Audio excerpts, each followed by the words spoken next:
간단하게 제 소개 먼저 하고 진행하도록 하겠습니다. 네, 저는 중앙대랑 연세대에서 공부를 했고요. 예전에 현대전자 입사해서 삼성에 있었고, 현재는 지금 대관여대에서 교수로 학생들을 가르치고 있습니다.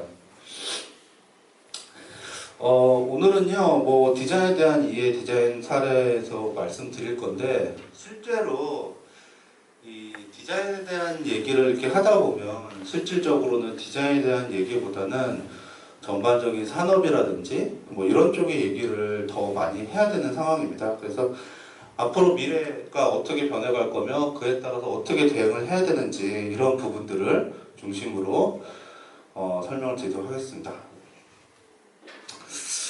혹시 제가 먼저 잠깐 하나만 좀 여쭤볼게요. 혹시 디자인 쪽을 공부하셨다든지 전공하신 분이 혹시 계신가요? 네, 안 계시죠? 네, 알겠습니다. 네, 보통 이제 디자인을 얘기를 할 때 일반적으로 이제 설계, 실체화하는 것, 그리고 예전에는 도안이라는 그런 표현을 썼었습니다. 그래서 이제 만드는 거, 겉에 있는 외형을 만드는 거라고 이제 많이들 알고 계시고요. 그리고 한 10년 전만 해도 스타일링이라는 표현을 많이 썼습니다. 여러분들 스타일링이라는 표현을 많이 알고 계실 텐데, 이제 외형적인 부분을 다루는 거. 그래서 우리가 이제 보는 이런 핸드폰의 외형을 디자인한다든지, 우리가 이제 보는 브랜드라든지 이제 길에서 많이 볼 수 있으시죠? 이런 부분에 대한 외형적인 부분, 눈에 보이는 부분을 디자인을 합니다. 기획을 하고, 그리고 인테리어, 그리고 이제 최근에는 이제 키오스크라든지 과거에 이제 버튼을 직접 눌렀다면 지금 이제 화면을 터치하는 시대가 됐기 때문에 그 화면 안의 구성이라든지 이런 부분들을 보통 디자이너가 하는 일 중에 하나라고 하고요. 근데 시대가 바뀌면서 이런 디자인에 대한 정의라든지 하는 업무 자체가 지금 바뀌어가고 있습니다. 국민 정책 디자인 해가지고 뭔가 국민들이 모여가지고 일반 이제 행정에서 하는 부분들에 대한 문제점을 찾아내서 그거에 대한 보완을 하는 정책을 지금 또 진행을 하고 있고요. 실제로 이거 같은 경우는 2015년부터 진행을 하고 있습니다. 그래서 말씀드리고 싶은 게 최근에는요, 디자인이 스타일링, 겉으로 이렇게 꾸미는 거만 하는 게 아니고 플래닝, 기획 영역까지 하고 있어요. 예, 그래서 저도 어떻냐면 현대전자 무선사업부로 입사를 해서 현대전자 무선사업부가 이제 펜텍에 인수되면서 펜텍에서 일을 했고요. 과거 이제 스카이라고 혹시 아세요? 모르세요? 휴대폰 브랜드 스카이? 네. 네, 스카이 팀에서 있었는데, 제가 거기 있다가 이제 삼성 제일모직으로 이제 이직을 해가지고, 거기서는 글로벌 마케팅 센터에 있었습니다. 네, 글로벌 마케팅 센터에서 리서치라든지, 그리고 이제 트렌드 조사하고, 이제 그걸 바탕으로 해서, 이제 앞으로 어떻게 갈 것인지, 그러니까 우리 회사의 그런 부분들, 그리고 특히 이제 CMF 관련 컬러 같은 부분들을 외국 회사에 소개하는 이런 일들을 좀 했었거든요. 지금 그래서 재미난 게 마케팅이라든지 상품 기획에 디자이너들을 도입을 하고, 오히려 디자인 부서에서는 디자이너를 안 뽑고 심리학 전공자를 뽑는다든지 이런 식의 변화들이 실제 기업에서는 지금 있습니다. 지금 많으신 분들 그리고 사회에서 디자인이 중요하다 이걸 합니다. 왜 중요하냐? 한 3가지 정도로 들 수 있을 것 같아요. 하나하나씩 좀 설명드리도록 하겠습니다. 꼭 이거는 디자인뿐만 아니라 전반적인 사회의 변화고요. 그리고 일반적으로 디자인이 사회에서 이슈가 되는 거는 GDP 2만 불 이상 됐을 적에 왜? 먹고 살만 하니까 그때부터는 기왕 하나를 사더라도 예쁜 거, 마음에 드는 거, 이런 식의 뭔가 경제적 변화가 있거든요. 그렇기 때문에 크게 보면은 이게 트렌드의 변화라고 생각하시면 될 것 같습니다. 자, 구매 패턴의 변화해가지고요. 구매, 즉 소비를 말할 수 있는데 예전부터, 그러니까 인류 문명이 생겨나서 실제로 정착 생활을 한 건 2만 명 정도. 그러니까 인류가 지금 우리 현생 인류는 10만 년 전에 생겼고요. 정착 생활을 한 건 2만 년 전에 정착을 했고요. 그리고 뭔가 문명이라는 거를 이뤄서 산 거는 해봤자 3천 년밖에 안 됩니다. 근데 자, 그러면은 10만의 그 시간 동안에 9만 7천 년은 생명을 위해서 사냥을 했어요. 먹고 살아야 되잖아요, 우선은. 예, 경제학에서 제일 첫 번째는 먹고 사는 거거든요. 근데 최근에는 어떻게 하냐? 자신의 욕구를 충족시키기 위해서 사냥을 해요. 사냥이 취미고 스포츠예요. 그러니까 다시 말씀드리면 9만 7천 년 동안 사냥은 일이었어요. 근데 3천 년에 와가지고 3천 년 동안은 사냥이 취미로 바뀌었죠. 지금의 소비는, 과거의 소비는 자신의 기본적인 욕구, 생명 연장, 먹고 살아야 되는 부분을 위해서 제품과 서비스를 사용을 했는데 지금은 개인의 욕구와 욕망을 충족시키기 위해서 구매를 합니다. 이건 뭐 제가 얘기한 게 아니고요. 그래서 지금 현재 이런 구매에 대해서 프랑스의 장 보드리아라는 학자는 이렇게 얘기를 했어요. 상품이 가지고 있는 본질, 기능이 아닌 상품이 가지고 있는 기호학적 이미지를 소비한다고 현대사회의 소비를 정의를 내렸습니다. 예를 드릴게요. 커피 한 잔이 있고요. 이 커피는 한 끼 식사보다 비슷하거나 비싸요. 요즘 그렇잖아요. 여러분들 스타벅스에서 한 잔 사시면 네. 경제학에서는 합리적 인간의 소비와 가격과 기능을 중시합니다. 이게 경제학의 시작이자 가장 기본적이거든요. 근데 식사는 생명 유지에 필요해요. 하지만 후식, 커피는요. 우리 커피 안 먹는다고 죽나요? 밥 안 먹으면 죽죠. 네? 근데 요새는 뭐 일부러라도 굶잖아요. 이게 되게 우스갯소리인데 제가 군대에 있을 때 그 서해교전이 처음 났거든요. 그래서 저희 부대가 그 해병 1사단을 지원하기 위해서 갑자기 훈련 중에 이동하고 뭐하고 하다가 저는 다른 데 이제 산꼭대기에 있었고 저희 부대에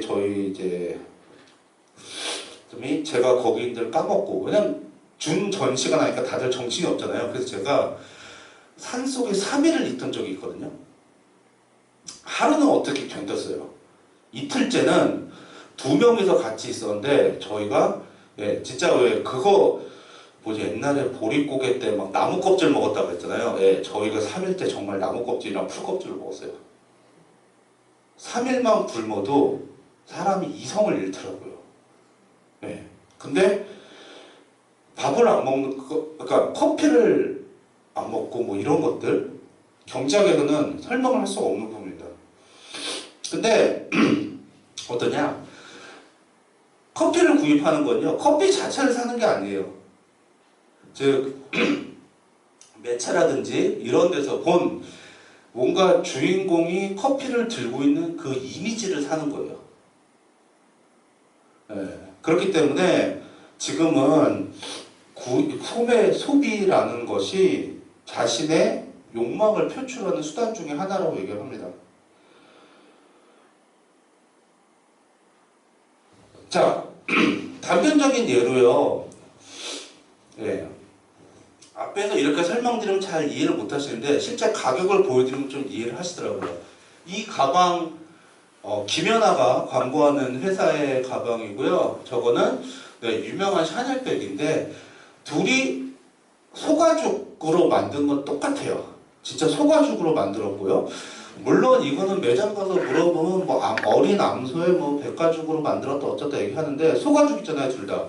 근데 하나는 20만 원이고 하나는 1,300만 원이에요.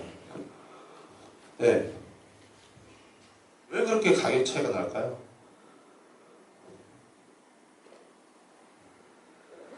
같은 소가죽인데, 그렇죠? 하지만 샤넬은 갖고 있는 그 브랜드의 역사라든지 이런 것들이 좀 다릅니다. 워낙 뭐 여성분들은 잘 알고 계실 텐데 여기 지금 계신 여성분들이 사회에서 일을 하면서 입는 그 옷, 그 옷을 처음에 만드신 분이 샤넬이고요. 예, 그리고 저 핸드백 같은 경우는 이제 왜냐면은 전쟁이 나서 유럽에서 세계대전이 나가지고 남자들이 다 전쟁하러 나가갖고 일할 사람이 없으니까 여자들이 일을 하게 됐고, 그런 여자들을 위해서 샤넬이 옷을 만들고 그리고 소지품을 들고 다닐 수 있게끔 저 핸드백을 만든 거예요. 그러니까 어떻게 보면 크게 보자면 뭔가 현대 여성의 시작이자 그리고 여성 해방이자 뭐 여러 가지 의미를 또 담고 있습니다. 게다가 여러분들 신문 보면 나오잖아요. 뭐 누가 공항에서 어디 해외에 간다 라고 하는데 아이돌 여자 가수들이 어때요? 샤넬 가방 들고 가고 있죠? 예, 그런 모습들. 사람들은 저거를 샀을 적에 본인이 남들한테 그런 이미지처럼 보여지고 싶어서 저걸 사는 거예요. 무려 1,300만 원을 주고, 뉴스 보시면 아실 거예요. 샤넬이 매년 가격을 올려요. 그러다 보니까 어떻게 돼요?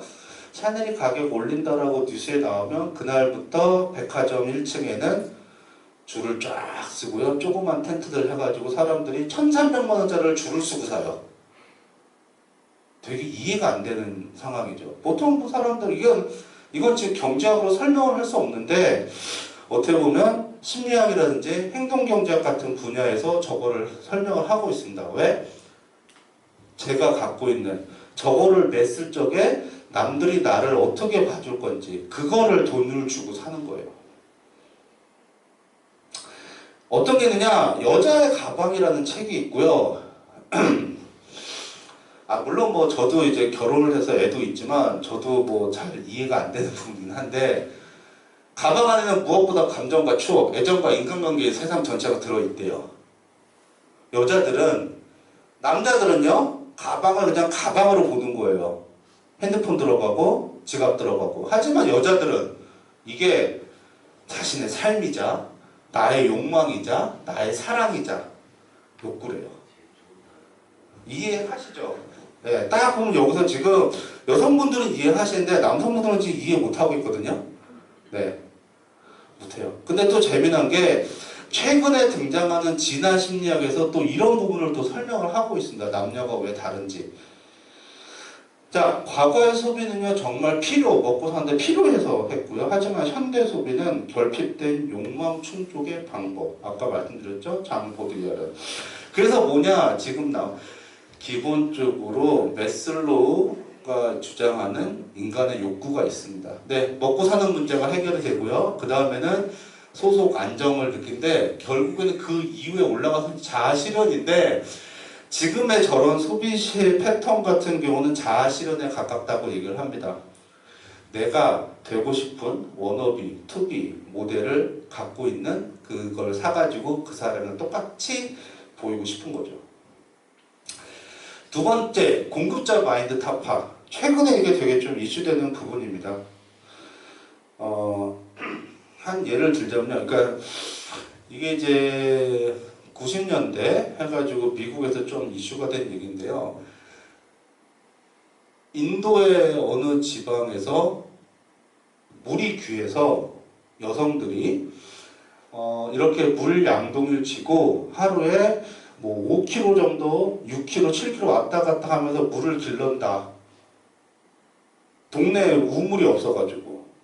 예, 이런 게 하나가 있었습니다. 그래서 미국이 참 이런 거 잘하죠. 그런 재단이라든지 이런 데서 해가지고 그 칼텍, 캘리포니아 공과대학, 되게 뭐 동부에 MIT가 있다면 서부에 칼텍이 있고 중부에는 버지니아 텍이 있다 그러는데, 그 칼텍에 그래서 이제 연구원들이랑 학생들이랑 해서 머리를 짜냅니다. 그러니까 어떻게 하면 저렴한 가격으로 우물을 찾을 수가 있을지, 그리고 어떻게 하면 저 펌프를 저렴하게 만들 수 있을지, 이거에 대해서 연구를 해서 펀딩을 받고, 네, 어떻게 이거를 만들어서 이 마을에다가 직접 우물을 놔줬어요. 그래서 생각은 그렇겠죠? 자, 우물이 이제 마을에 있으니까 굳이 하루에 5km, 6km, 7km 걸어 다니면서 이거 무거운 거 지고 안 해도 될 거 아니야 라고 생각을 했죠. 그래서 어떤 일이 있었냐, 이렇게 하고 한 5년쯤 뒤에 미국의 한 저널리스트 기자가 그 내용들을 한번 찾아봤어요. 그랬더니 아직도 이러고 다니고 있는 거예요. 아직도. 이런 사례가 2000년 초반에서 굉장히 많이 했어요. 뭐 아프리카의 아이들 놀이처럼 해가지고 막 물 모으는 펌프 만들어주고 막 이런 사업들이 그때 완전 트렌드였거든요. 그래서 뭐 빌 게이츠가 돈 대고 뭐 하고 했는데 실제로 쭉 조사해 보니까 그 지역의 사람들이 안 쓰는 거예요. 집 앞에 물이 우물을 만들어 주음에도 불구하고 5km, 6km, 10km 걸어가서 우물을 길러와요. 왜 그랬을까요?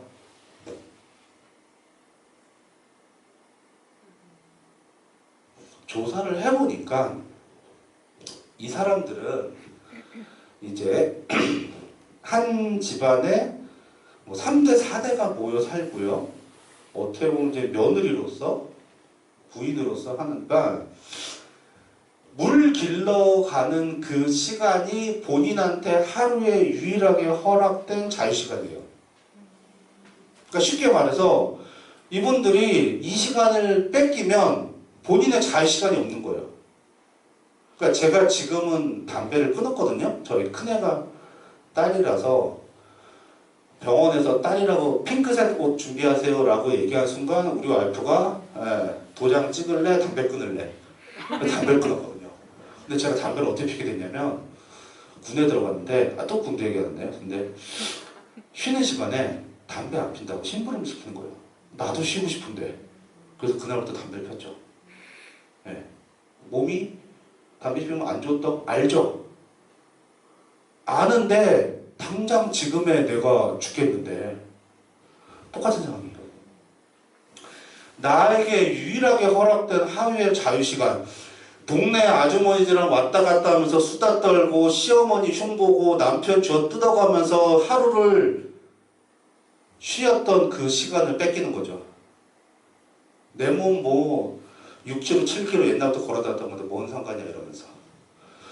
그래서 이게 실제로 미국에서 이슈가 됐고요. 그러면서 공급자 마인드라는 게 타파해야 된다는 얘기가 이슈가 됐고, 그러면서 이슈가 된 게 솔직히 디자인 띵킹이에요. 그리고 그런 소비자들의 리서치 같은 게 있어야 된다고 얘기를 했고, 그래서 그 다음에 이거 프로젝트를 다시 했어요. 미국에서. 그래서 아이디오라는 유명한 회사에서 디자인을 했습니다. 어떻게 했느냐? 왔다 갔다 하는 거 인정해주고 대신 좀 편하게 다니게끔 해주자. 어떻게?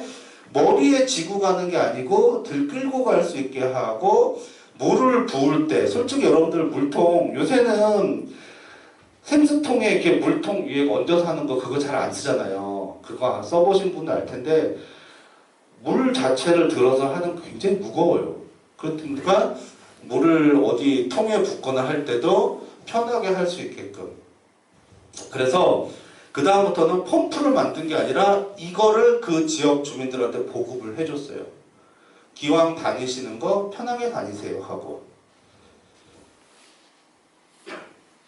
그래서 된 게 공급자, 개발자 마인드로 가면 안 되고 실제 소비자들이 원하는 걸 해야 된다 라는 게 제조를 기반으로 한 비즈니스 필드부터 이슈가 됐습니다. 최근에는 또 이게 UX 같은 게 유저 익스피리언스가 이슈가 되면서 특히 최근에 가장 이게 얘기가 많이 나온 데가 바로 키오스크예요. 네. 왜냐? 맥도날드 햄버거 가서 베스킨라빈스 가서 좀 나이 있으신 분들이 이걸 못 눌러요. 어쨌냐? 제가 아까 펜텍에서 휴대폰 쪽 있었다 얘기를 드렸는데 제가 이제 마지막에 있던 데가 M7 시스템이라고 처음 들어보셨는데 그게 일본 샤프 모바일의 국내 법인이었거든요. 당시 일본 샤프는 일본에서 휴대폰 독보적인 1위였어요. 물론 애플이 들어와서 뺏기긴 했는데, 근데 얘네가 미국 시장을 진출을 못하니까 한국에다가 회사를 차렸거든요. 그래서 그리고 이제 미국 시장 진출을 하고 했는데 제가 거기 있을 적에 기획 파트 맡으면서 했었고 나중에 이제 UI UX를 맡아서 했어요. 스마트폰, 네, 그 UI UX를 했는데 제가 베스킨라빈스 가서 못 눌러서 직원을 불렀어요. 네. 와이프한테 엄청 구사를 먹었죠. 이런 거 했다며. 네. 아니 진짜 저도 하다가 뭐 답답하고 안 돼가지고 결국은 직원한테 해가지고 했거든요. 그런데 50대 60대 분들은 오죽하겠어요. 그래서 이게 지금 사회적 이슈가 되고 있고 디자인 쪽에서 최근에 가장 많은 연구가 또 이루어지고 있습니다. 자, 그래서 이제 수요자로 왜 가야 되냐? 그러니까 이게 있어요. 옛날에는 물건을 만들면 다 팔렸어요. 물건을 갖고 있는 게 중요했으니까. 근데 지금 어때요? 여러분들 이마트만 가도요. 매대 하나가 여기서 저기까지 쫙 있잖아요. 하나를 예를 들면 샴푸만 하더라도요. 어때요? 요즘 일반 샴푸 있죠? 그 뒤로 돌아가면 탈모 샴푸 있죠? 그 밑에 보면 기능성 샴푸 해가지고 비듬이나 이런 거 하는 게 있고요. 그 건너편에는 린스, 트리트먼트 뭐 쭉 있어요. 샴푸 하나만 하더라도요. 여러분들이 고르려면 선택의 폭이 엄청 넓어요. 그래서 지금은 칼자루를 소비자가 쥐고 있다고요. 그러니까 소비자가 좋아하는 거, 소비자가 원하는 거, 소비자가 마음에 들어하는 걸 이제 만들어낸다 이겁니다. 예, 맥주를 하나를 보더라도 어때요? 뭐 제가 기억나는 건 뭐 아실 수 있지만 대학 다닐 때마다 맥주는 오비, 카스 뭐 이것밖에 없었어요. 지금처럼 뭐 수입 맥주가 어쩌고 저쩌고 이런 것들 시대가 바뀌면서 물건들이 많아지고 소비자의 선택의 폭이 엄청 늘어났죠. 그래서 최근에 코스트코가 인기 있는 비결을 이렇게 분석하신 분이 있어요. 심리학적으로. 뭐냐? 사람은 기본적으로 5개 이상의 판단지가 놓여졌을 때는 선택을 못한다. 여러분들이 선택장애가 있는 게 아니에요. 네? 이마트가 여러분들 그렇게 만든 거라고. 근데 코스트코는 물건을 3개 이상 안 갖다 놔요. 한 품목당. 그래서 스트레스를 덜 받는다라는 얘기를 해요. 그래서 까짓 거 뭐 1년에 뭐 3만원? 네. 1년에 3만원 뭐 직장인들은 크게 문제되는 돈 아니잖아요. 그거 내고 내가 그만큼 스트레스를 덜 받겠다. 지금 이렇게 분석을 하기도 합니다. 하나의 예를 또 드릴게요. 실제 일본에서 했던 사례고요. 예, 작은 액세서리 가게를 하는데 언젠가부터 가게 앞이 그냥 자전거 주차장이 되어버렸어요. 갖고 가라 그래도 안 되고 뭘 해라 그래도 경찰에 연락해도 개선되지 않고 뭐 말도 안 되죠. 해결할 방법이 없을까 고민하다가 간단하게 한 방에 해결이 됐습니다. 예, 자전거 마음껏 들고 가라고. 그래서 자전거가 없어졌어요. 그러니까 이 얘기를 왜 하냐면 이게 지금 물건이 많아지다 보니까 소비자들한테 맞춰야 된다라는 얘기가 나왔고 그리고 그럼에도 불구하고 물건이 많으니까 어떻게 돼요? 저렇게 새로운 아이디어를 적용하실 수밖에 없다. 그래서 지금은요 여러분들도 아시겠지만 과거에는 디자인 전공, 디자인을 한다라 그러면 이제 미대를 들어가야 됐죠. 그래서 어떻게 돼요? 미술 입시를 해서 대학을 들어갔습니다. 지금은요 한 40% 정도의 학교가 실기를 안 봐요. 네. 실기를 볼 필요가 없거든요. 왜? 컴퓨터가 다 해주니까. 그러니까 제가 대학을 들어갈 때만 해도 손으로 그렸거든요. 제가 94학번인데 손으로 그렸어요. 지금은 어떻게 돼요? 손으로 안 그려요. 컴퓨터로 다 그리잖아요. 네. 그러다 보니까 디자이너들한테 그림을 잘 그리는 게 중요한 게 아니고 지금은 어떠한 아이디어를 잘 내냐 그리고 소비자를 바라볼 때 어떤 시각으로 바라볼 수 있냐 이게 중요해졌습니다. 자, 세 번째는요 4차 산업혁명이에요.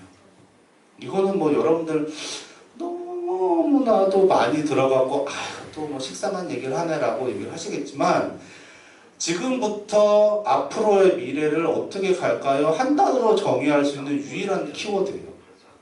진짜 산업인데 그냥 뭐 이런 거요? 네. 산업혁명이라는 것 자체가요. 어떤 얘기냐면 그냥 사회, 경제, 문화가 바뀌는 거예요. 예를 들어서 우리가 잘 아는 산업혁명, 1차 산업혁명 있죠.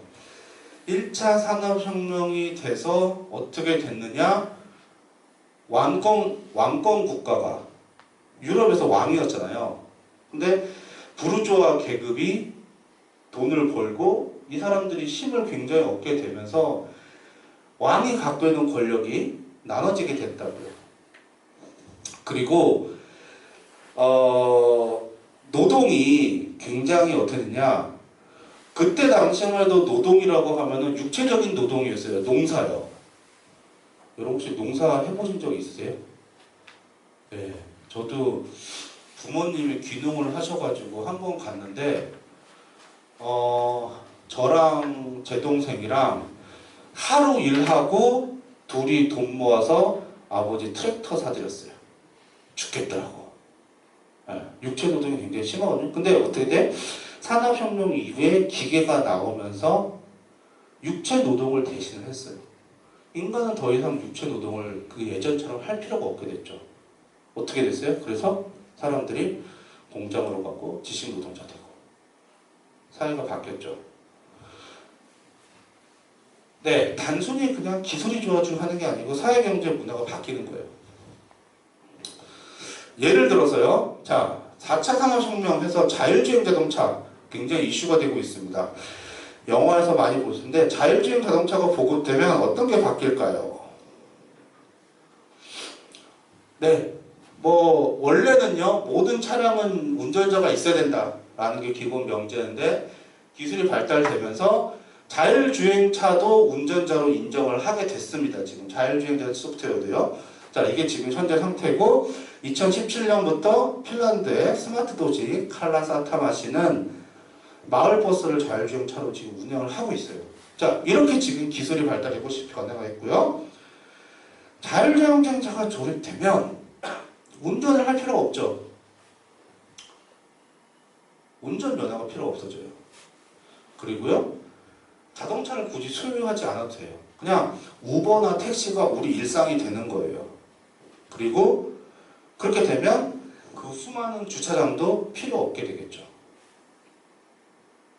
왜냐하면 도로에서 자율주행이 원활하게 이루어지려면 자율주행 자동차들만 있어야 돼요. 그래야 중앙에서 컨트롤을 할 수가 있어요. 자, 그러면은 주차장이 이제 어떻게 될까라고 하는데 현재 많은 학자들이 얘기하는 거는 이거예요. 그 주차장에서 이제 농사를 지으면 된다. 네. 실제로요, 이거 한 5년 전 이야기거든요. 서울의 7호선 지하에 가면 LED 조명을 받아서 이렇게 채소를 기르는 걸 해요. 그리고 최근에 이런 스마트팜 같은 경우는 그냥 너무나도 이제 익숙한 게 돼버려갖고 여러분들 옥션이나 네이버 스마트스토어 들어가면 저런 기본 것들 팔고요. 게다가 어때요? 지금요 코스트코에 가면 LG에서 이거 하는 거 있죠? 얼마 전에 뉴스에서 미국 뉴스에서 한번 이슈된 게 있습니다. 왜 LG에서 만든 식물 재배기가 미국에서 그렇게 잘 팔리지? 라는 게 이슈가 됐어요. 미국에서 지금 이슈예요. 왜냐고요?